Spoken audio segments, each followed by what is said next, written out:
आज हम आपको एक वरिष्ठ चिकित्सक से मिलवाते हैं, जो समाज सुधारक भी माने जाते हैं और उन्हें इस बार 2022 में भावी विधायक बक्सी तालाब क्षेत्र से माना जा रहा है। वो इन दिनों रात दिन जनता के लिए लगे हुए हैं। ऐसे महान पुरुष से हम बात करेंगे, डॉक्टर आर.पी. पांडे, जिनका बहुत बड़ा पूजा हॉस्पिटल कुर्सी रोड लखनऊ पर है, जहां पर बहुत सारे मरीज आते जाते रहते हैं। कई तो निःशुल्क, इनके पास पैसे हैं तो भी ठीक, पांडे जी के यहाँ नहीं है तो भी ठीक। ऐसे समाज सेवी जो विधानसभा चुनाव 2022 में मैदान में आ रहे हैं और जनता से उनको भरपूर समर्थन मिल रहा है।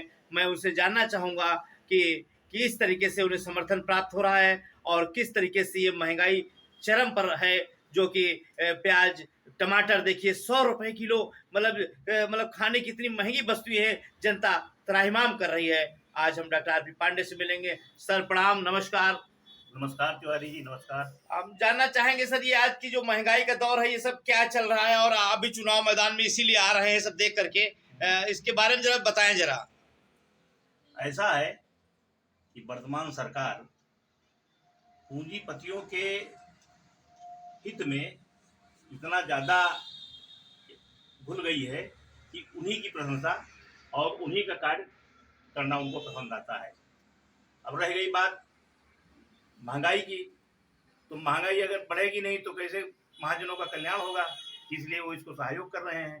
तो इसलिए महंगाई ये बढ़ती जाएगी, घटना नहीं है। हाँ, जैसे 10 रुपया उसका कम कर दिया, 12-12 रुपया राहत मिली, लेकिन वही बात है कि 50 रुपया बढ़ाओ, बाद में 10 रुपया कम कर दो। जनता इतनी बेवकूफ़ नहीं रह गई है, जनता झेल रही है। खासकर खाने पीने के सामान आप देख रहे हैं कि आसमान छू रहे हैं। कड़ुआ तेल जो 100 के 70-75 के रहता था, आज वो दूने पर हो गया है, 190 रुपया। अरे 250 से ऊपर चल रहा है। गैस वाली बात है, गैस सिलेंडर आप देख ही रहे हैं किस तरीके से सब्सिडी बंद कर दी गई है। उसी सब्सिडी को रोक करके जो बांटा गया फ्री में, उसी को इन्होंने रख लिया। तो इस तरीके से महंगाई पर इनका कोई ध्यान नहीं है। अगर अखिलेश की सरकार आती है तो चूंकि अखिलेश एक बुद्धिजीवी व्यक्ति, उनको जमीन से उठे नेता हैं, उनको इस बात का ज्ञान है कि कहाँ क्या किया जाए ताकि हमारी जनता सुकून से रह सके। देख रहे हैं कि आप भाजपा सरकार एयरपोर्ट बढ़ा रही है और किसान अभी देखिए भूखों मर रहा है और महंगाई चरम सीमा पर है। क्या एयरपोर्ट से मध्यम क्लास के लोगों को रोजगार मिलेगा, या मतलब जो है कि किस तरीके से, क्या यहाँ रोजगार बढ़ाने की आवश्यकता उत्तर प्रदेश में थी कि एयरपोर्ट अधिकतर बढ़ाने की आवश्यकता थी? हमारे डॉक्टर आर.पी. पांडे बता रहे हैं, जो समाजवादी प्रबुद्ध प्रकोष्ठ के वरिष्ठ नेता हैं। हवाई अड्डे जो इन्होंने निर्णय लिया है कि हाँ इतना हवाई अड्डा और बनावेंगे, जितना था उसको तो सब बेच दिया उन्हीं पूंजीपतियों के हाथ में। अब नया बनावेंगे, उसको भी बेचेंगे। तो ये तो बिजनेसमैन है, ये बिजनेस कर रहे हैं टोटल एक तरह से। इनको समाज की सेवा या जनता के प्रति कोई हमदर्दी नहीं है। नहीं तो साल भर से किसान बैठा हुआ था, जब वापस ही लेना था तो लाए क्यों, और जब वापस ले लिया चुनाव के समय, इसका क्या मतलब है? सारा काम इनका वोट के लिए होता है। आप देख रहे हैं शैक्षिक मामलों में कि बच्चों को 4.5 साल से बच्चे इंतजार कर रहे थे, उनको लैपटॉप मिलेगा या टैबलेट मिलेगी। अब जब सरकार जाने को है तो वो कह रही कि हाँ हम बच्चों को टैबलेट या लैपटॉप देंगे। इस पर क्या कहना चाहिए, किसकी देन है लैपटॉप वगैरह ये सब? देखिए, ये टेक्निकल चीजें हैं और टेक्निकल व्यक्ति इस बात को समझता है। गैर टेक्निकल वाले तो उल्टा सुधा अपना बोल जाते हैं। ये लैपटॉप शुरुआत कहाँ से हुआ? ये अखिलेश जी ने किया।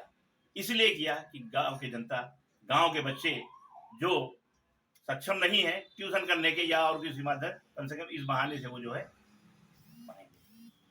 ये पुरानी पेंशन वगैरह भी लोग नहीं पा रहे हैं, वृद्धा पेंशन वगैरह, तो क्या समाजवादी पार्टी ये पेंशन शुरू करेगी?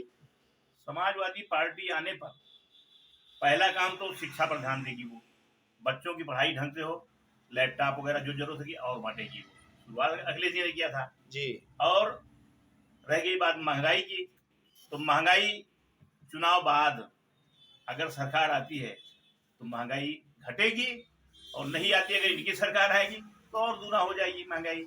जनता इस बात को समझ चुकी है और खाली भावनात्मक दोहन जनता का ये कब तक चलेगा।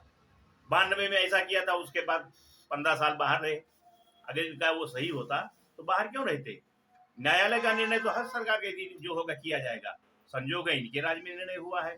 ये भाजपा जो राष्ट्रवाद बात का नारा देती है, अमृत महोत्सव, ये किस बात का अमृत महोत्सव मनाया जा रहा है डॉक्टर साहब? मैं जानना चाहता हूँ राष्ट्रीय नवल टाइम्स के माध्यम से कि ये अमृत महोत्सव किस चीज का मनाया जा रहा है? क्या जनता खुश है, महंगाई कम कर दी है? हम आपसे जानना चाहेंगे क्यों आप बहुत ही वरिष्ठ चिकित्सक के साथ साथ बहुत ही संविधान विशेषज्ञ हैं और समाजवादी के प्रबुद्ध वर्ग से आते हैं, तो बताएं। ऐसा है, पुराणों की एक कथा है समुद्र मंथन की, और समुद्र मंथन में जब अमृत निकला तो उसके लिए राक्षस और ये देवता दोनों दौड़े, और अंत में जो है वो भगवान विष्णु ने उनका किसी तरीके से वो किया। फिर भी एक आदमी पी गया जो आज तक तंग किया करता है। ठीक उसी तरीके से ये जनता जो है ये अमृत है, किसके मुंह में जाएगी ये स्पष्ट है, क्योंकि चारों तरफ से ये आवाज है कि सरकार हटाओ, अखिलेश लाओ।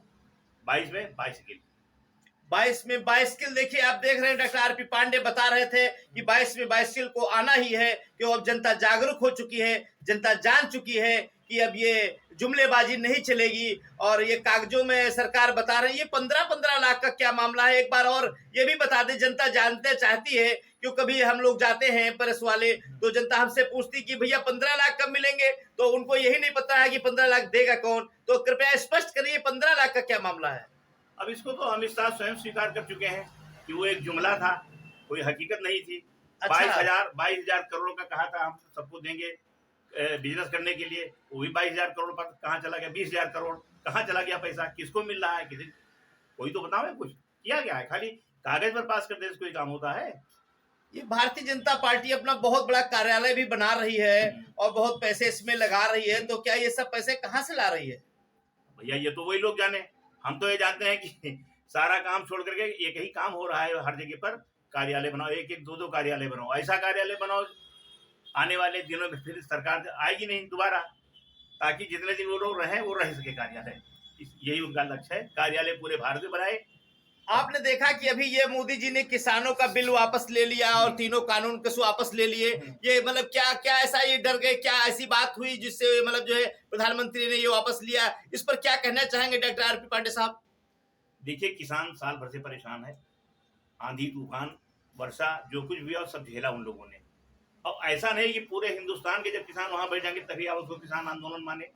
जो दिल्ली के नजदीक है, आसपास के सभी प्रदेशों से किसान वहां गए, सहयोग कर रहे हैं, मौका होने पर सब इकट्ठा होते हैं।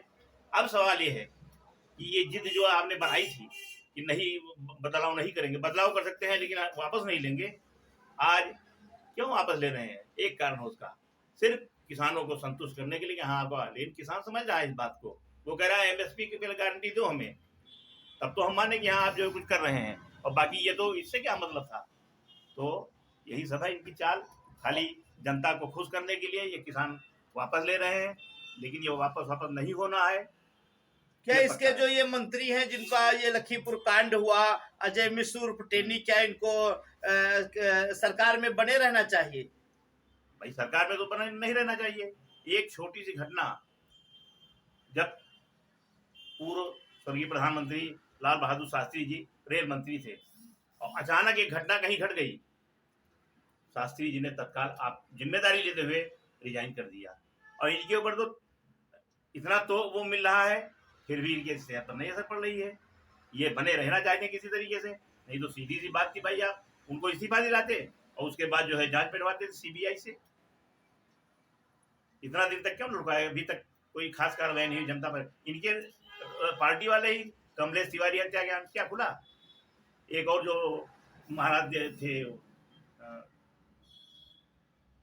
जो पूरा इंडिया का भ्रमण करके साइकिल से आए थे जी। और उनकी हत्या बच्चन की हत्या वहीं कर दी गई पासे में जी। क्या हुआ उसका?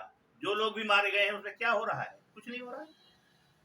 पुलिस अपना कार्य कर करके बस समाप्त कर देती है उसको। या जो ये पुलिस माफिया राज वगैरह ये सब जो जनता पर जुल्म ढाए हैं इस सरकार में, तो क्या उन पर कुछ कार्रवाई समाजवादी सरकार आने पर की जाएगी? समाजवादी सरकार आने पर ये समझ लीजिए कि ये जो है लूट घसोट, आज पुलिस में आप जाइए, जो पहले 100 रुपए में काम करता था वो 500 मांग रहे हैं। अधिकारी कहीं भी आप जाएंगे खुलेआम मांग रहे हैं, इतना पैसा तो करेंगे। क्या इन्होंने नियंत्रण किया है? कैसी उनकी पॉलिसी है कि जो है न सरेआम हत्या हो जाती, चाकू मार के लोग चले जाते हैं, जिंदा जला देते हैं। कौन सी आपकी कह रहे हैं न्याय व्यवस्था, कानून बहुत सही है? कानून व्यवस्था का तो मतलब धज्जी उड़ा दिया है इन लोगों ने, खाली कार्रवाई करेंगे करेंगे करेंगे करके, होता कुछ नहीं है। आप देख रहे थे राष्ट्रीय Naval times RNT news channel पर डॉक्टर RP पांडे, जो बहुत ही वरिष्ठ चिकित्सक हैं। उनका बहुत बड़ा पूजा हॉस्पिटल चलता है कुर्सी रोड पर, यहाँ 20 वर्षों से यहाँ पर चल रहा है। और ये बख्शी का तालाब क्षेत्र से इन दिनों माँ चंदिका देवी पर इनकी कृपा बताई जाती है। और प्रत्येक गांव महोना, इटौजा और जितना पर्वतपुर, हरदौरपुर, उधर जितना भी मामपुर, बाना और अस्ती और जहाँ जहाँ का भी बिठौली, भौली और जहाँ भी एरिया इनका आता है, और पूरे क्षेत्र में इन दिनों डॉक्टर साहब भ्रमण कर रहे हैं और कह रहे हैं कि ये साइकिल को दौर है और 22 में वो 22 की लाख रहेंगे। बहुत बहुत धन्यवाद डॉक्टर RP पांडे जी, हमारे RNT न्यूज चैनल पर आने के लिए आपका बहुत बहुत धन्यवाद। Thank you so very kind of you. धन्यवाद।